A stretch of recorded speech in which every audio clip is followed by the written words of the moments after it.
Welcome to this MSI Tec application video.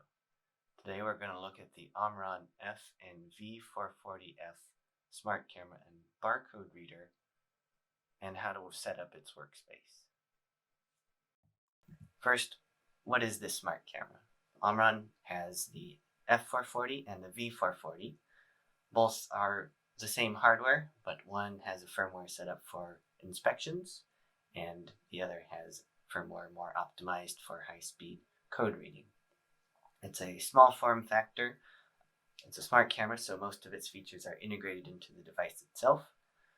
We can get up to 35 frames per second with its 5 megapixel sensor. It accepts standard C-mount lenses. It can accommodate digital I/O communication over Ethernet TCP/IP, Ethernet IP, Profinet, as well as RS-232 comms. It's IP40 rated, and it can accept power either over Ethernet, PoE, or directly from a 24-volt DC source. The hardware I have today is the code reader itself, the V440. I also have attached a ring light.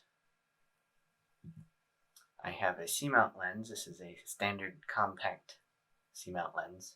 And it's low cost, part number below. We're going to be working with the 6mm focal length version today.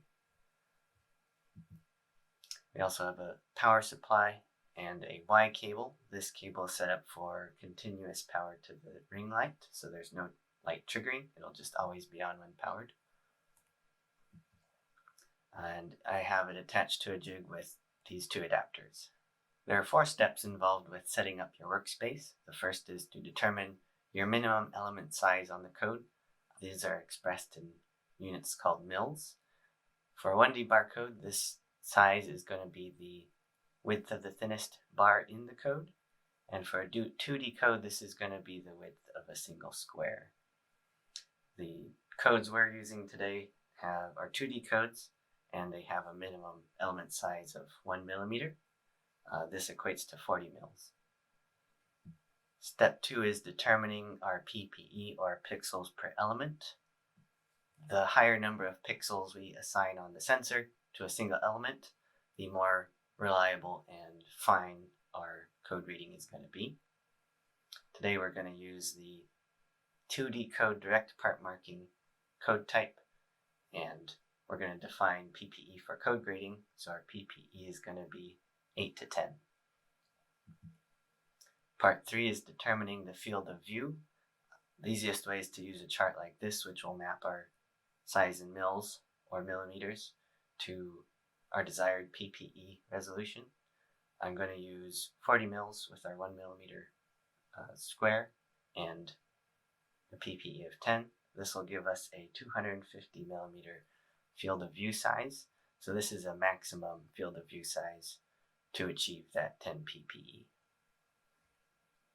Step 4 is to calculate the working distance. The working distance is the distance from the camera or code reader from the code to the right in the box. There are a variety of formulas we can use to determine various distances in heights and widths.